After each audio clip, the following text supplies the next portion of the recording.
오늘은 출산을 통한 하나님의 사랑, 출산을 통한 하나님의 사랑이라는 제목으로 하나님의 말씀을 증거하도록 하겠습니다. 레위기의 주제는요, 거룩입니다. 그래서 거룩은 세상과 다르다는 것입니다. 그래서 레위기 10장까지가 제사를 통해서 우리가 구별되는 내용을 살폈습니다. 그래서 세상과 다르다는 것이 무엇이냐? 예배라는 거죠. 예배를 드리느냐, 예배를 드리지 않느냐, 그 차이라는 것입니다. 그래서 우리가 주일날 되면 교회에 나오고, 이렇게 새벽에 깨어나서 교회에 나오고, 이게 우리가 세상과 구별된 모습이다. 예배를 통해서 우리가 세상과 구별되고 거룩하다. 그게 이제 10장까지 내용이었고요. 11장부터는 일상에서도 우리가 다르게 산다는 것이었습니다. 그래서 일상에서 다르게 사는 것 뭐였냐면 11장에 나오는 게 음식법이었습니다. 그렇죠? 음식을 통해서도 우리는 세상과 다르게 산다. 그리고 이제 오늘은요, 출산법입니다. 아이를 낳을 때 어떻게 달라지는가. 그러니까 신앙이라고 하는 것은요, 굉장히 구체적이고 우리의 삶에 스며드는 내용이다. 이렇게 말할 수 있겠습니다. 성경에서 우리에게 생명을 주시고 난 다음에 하나님께서 제일 먼저 하신 말씀이 생육하고 번성하라 말씀하셨죠. 그러니까 새 생명을 갖는 것, 아이를 낳는 것, 이것이요 하나님께서 주신 큰 복이라는 것입니다. 그래서 우리 성도님들 각 가정의 자녀들 후손 가운데 계속해서 하나님께서 주시는 이 출산의 복이 넘쳐나게 되시기를 축원합니다. 아멘. 저희도 마음 같아서 넷째까지도 한번 도전해보고 싶은데 좀 늦은 감이 없잖아 있어서 그렇죠. 네. 오늘은 출산을 통해서요 3가지 정도 우리에게 말씀을 주시는 것 같습니다. 오늘 먼저 첫 번째는 출산이 부정하다고 표현을 하십니다.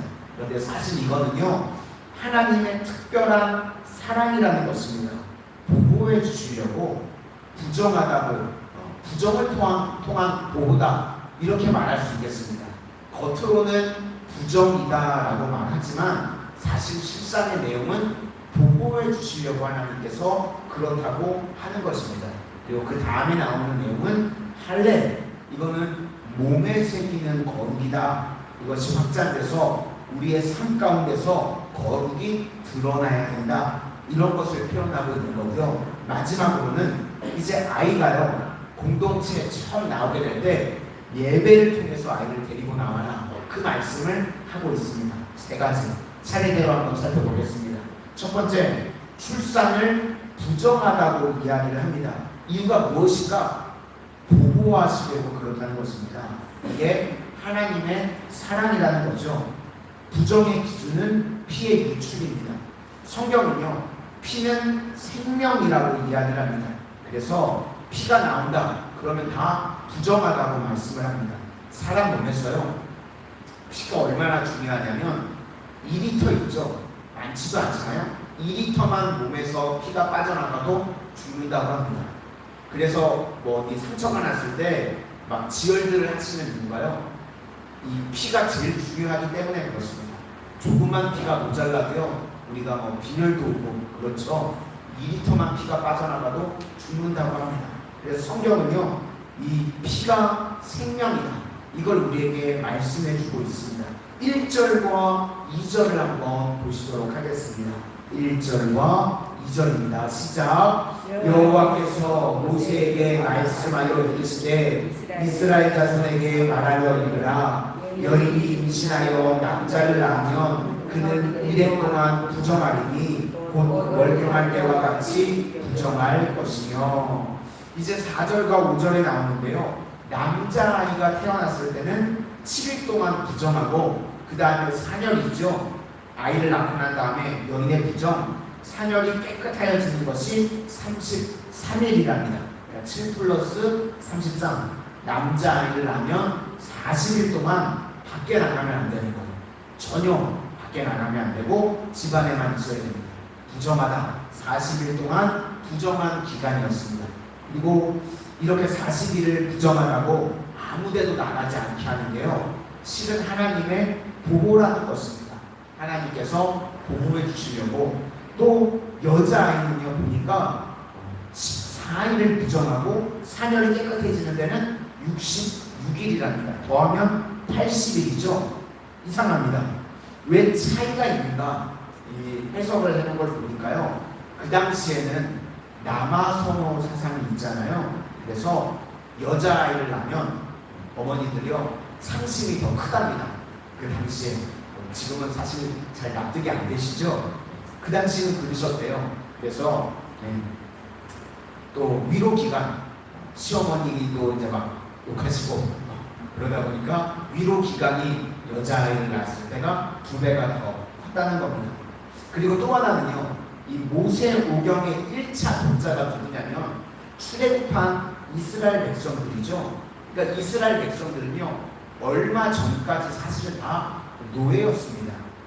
노예가 아이를 낳고 쉴 수 있나요? 쉴 수 없죠. 쉴 수 없었는데요, 하나님께서 부정하다라는 메시지를 통해서요 쉬게 만들어 주시는 것이었습니다. 그러니까 실은 하나님의 배려고 하나님의 사랑이라는 말씀이죠. 4절과 5절을 한번 보시도록 하겠습니다.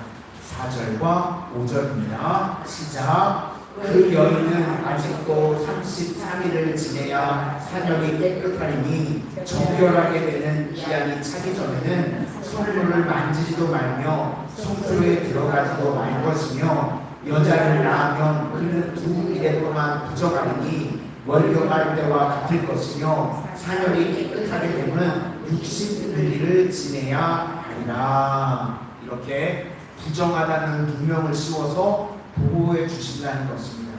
그래서 이것을 우리의 삶 가운데 적용해 보면요, 하나님께서 우리에게요 고난이라는 것을 통해서요 보호해 주실 때가 있다는 것입니다. 우리 삶 가운데 우리가 느끼기에는 이게 고난 같은데 지나놓고 보면 그게 하나님의 사랑이고 하나님의 보호하실 때가 있다는 것입니다. 우리가 창세기 요셉을 통해서 살펴서 잘 아시죠? 요셉을 향한 하나님의 뜻은요 애굽의 총리로 만드시는 것이었습니다. 그랬죠? 그런데 요셉이 애굽의 총리가 되려고 하면요 애굽으로 가야 됩니다. 그런데 요셉에게 애굽에 가라. 그럼 17살짜리 청년이 뭘 안다고 애굽에 가겠습니까? 갈 수 없죠. 그래서 하나님께서는요 노예로 팔려가게 만드셨습니다. 또 노예로 팔려갔을 뿐만 아니라 보디발 장군지는 집에서요 억울하게 모함을 받아서 감옥에까지 가게 만드셨습니다. 억울하죠. 속상합니다. 그런데 그것이 실은 하나님의 세밀한 인도하심이었고 보호하심이었습니다. 그래야만 바로왕을 만나게 되기 때문에. 그래서 크게 보면요 하나님께서 죄인으로 만드셔서 보호해 주시고 붙들어 주시고 이끌어 주셨다는 것입니다. 우리 삶 가운데도요 이런 것들을 통해서 하나님께서 내 인생을 이끌어 가시고 보호해 주시는 내용이 있다는 것입니다. 우리가 고난을 당하면요 사실 해석이 안 됩니다. 이해가 또 공감이 안 되죠. 하나님 왜 이러십니까? 하나님 저를 왜 이렇게 힘들게 만드십니까? 그런데 지나놓고 보면요 그게 세밀한 하나님의 인도하심이고 보호하심이었다는 것입니다. 우리 성도님들 삶 가운데 지금도 고난 중에 계시는 분들이 계십니까? 그러면 원망하지 마시고 또 해석하려고 하지 마시기를 바랍니다. 고난의 때에는요 해석이 다 안 됩니다. 지나놓고 보면 해석이 되는 거죠. 아, 하나님께서 이러한 뜻이 있으셨구나. 그러니까 고난을 통해서도 하나님께서 우리 인생 가운데 합력하여 선을 이루어 주심을 우리 모든 성도님들 다 믿으시기를 축원합니다. 두 번째 할례 이야기인데요. 구별함을 남자의 몸에 두었다는 것입니다. 3절을 보시겠습니다. 3절입니다. 시작. 8째 날에는 그 아이의 포피를 벨 것이요. 이것이 단지 8일 만에 이스라엘 백성들이 할례를 받는 이야기입니다. 이 이야기가 처음 나오는데요 창세기 17장에 나옵니다. 아브라함과 하나님께서 언약을 맺으실 때요 창세기 17장 10절 말씀에 너희 중 남자는 다 할례를 받으라. 이것이 나와 너희와 너희 후손 사이에 지킬 내 언약이니라. 이렇게 하나님께서 언약을 맺으셔서 이스라엘 백성들이 태어나면 다 할례를 받습니다. 그러면서 14절에 뭐라고 말씀하시냐면 할례를 받지 아니한 남자 곧 그 포피를 내지 아니한 자는 백성 중에서 끊어지니. 왜 유대인들이 이 할례에 목숨을 거는 줄 아시겠죠? 하나님께서 아브라함과 언약을 맺으실 때요, 백성 중에서 할례 받지 않으면 다 끊어진다고 그랬습니다. 그러니까 유대인들은요 생명을 걸고 할례를 받았던 겁니다. 이제 초대교회 때요 문제가 되는 게 뭐냐면 이방인들도 예수님을 믿으면 구원받게 됐죠. 그래서 이 사도행전 15장에 이방인들은 할례를 안 받아도 된다, 이거 결정 내리는 게 쉬웠을까요? 쉽지 않았을 겁니다. 그렇죠? 유대인들은요 목숨을 걸고 할례를 했었거든요. 근데 이제 예수님께서 자유케 하셨잖아요. 예수님을 믿음으로 우리가 구원받게 됐는데도 이거 쉽지 않았습니다. 할례 안 받아도 예수 믿으면 구원받는다, 이 결정 내리는 게요 초대교회 때 쉽지 않았던 내용이라는 것입니다. 그러니까 할례의 의미는요 믿음의 고백을 육체에 새기는 겁니다. 그러니까 마음의 고백이 삶 속에서 드러나야 된다, 실은 그런 뜻입니다. 그죠? 우리가 예수님을 믿었으면 그 모습이 삶으로도 드러나야 된다. 그러니까 서로 상호적으로요 이게 작용하는 겁니다. 믿음이 있으니까 할례를 받는 거죠. 할례를 받았으니까 할례자답게 살아야 된다, 그 내용입니다. 그러니까 지금 할례와 제일 비슷한 게 오늘날에는 세례입니다. 그러니까 세례 받았다고 다가 아니라요, 세례를 받았으면 세례에 합당한 삶을 살아야 된다, 그 말씀입니다. 그렇죠? 이제 세 번째, 번제와 속죄입니다. 40일 지나고 80일 지나고 아이를 데리고 공동체에 등장을 시키죠. 그러면 그때 반드시 번제를 드리고 속죄를 드리라라는 내용입니다. 6절과 7절을 한번 보시도록 하겠습니다. 6절과 7절입니다. 시작. 아들이나 딸이나 정결하게 되는 기한이 차면 그 여인은 번제를 위하여 1년 된 어린 양을 가져가고 속죄제를 위하여 집비둘기 새끼나 삭비둘기를 회막문 제사장에게로 가져갈 것이요 제사장은 그것을 여호와 앞에 드려서 그 여인을 위하여 속죄할지니 그리하면 상일이 깨끗하리라. 이는 아들이나 딸을 생산한 여인에게 대한 규례니라. 그러니까 요즘으로 하면 아이 태어나가지고 이제 처음 데리고 오면 교회에 나와서요 예배 드릴 때 축복해주고 기도해주라, 그런 이야기입니다. 먼저 드리는 것이 번제인데 번제는 100% 헌신을 의미합니다. 그러니까 이 아이와 우리 가정이 하나님의 사명을 이루는 삶을 살겠습니다, 그런 의미입니다. 아이를 처음 데리고 나와가지고요 하나님 앞에 예배드리고 이제 온 성도님들과 주의 종이 축복해줄 때 우리 가정이 그리고 이 아이가 하나님 앞에 사명자로 살기를 원합니다, 이렇게 드리는 예배, 그런 의미가 있고, 그 다음에 드리는 것이 속죄제인데요 아이지만 죄인이라는 것을 인정하는 것입니다. 그러니까 아이로부터 어른에 이르기까지 누구든지 그리스도의 보혈이 없이는 살 수 없습니다. 이거 인정하는 겁니다. 일평생 십자가만을 붙드는 인생을 살겠습니다. 그것이 바로 믿음이라는 것입니다. 이제 말씀을 마치려고 합니다. 우리 인생 가운데 하나님께서 고난을 통해서요 하나님의 사랑을 다 깨닫게 되는 우리 성도님들이 되실 수 있기를 바랍니다.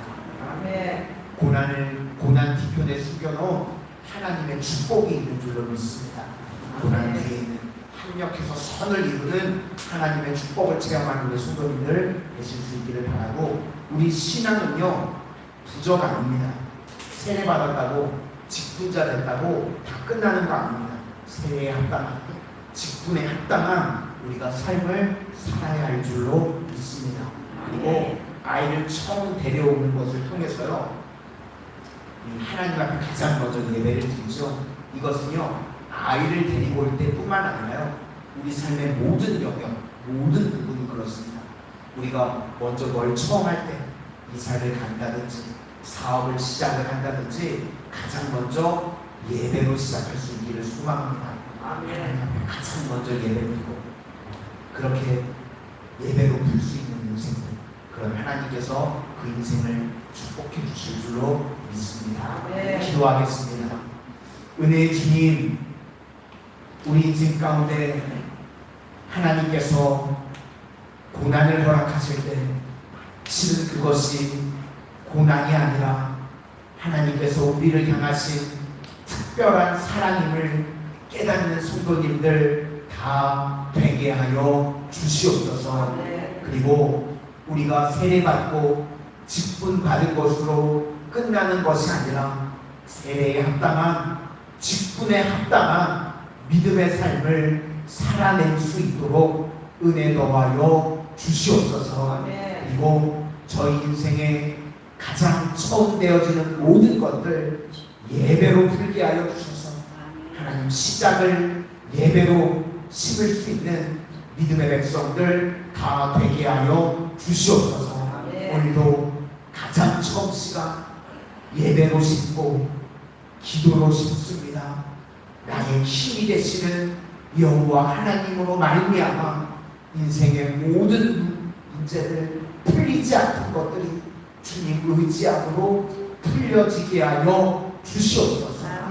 예수님 이름으로 기도드립니다. 아멘.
주시옵소서.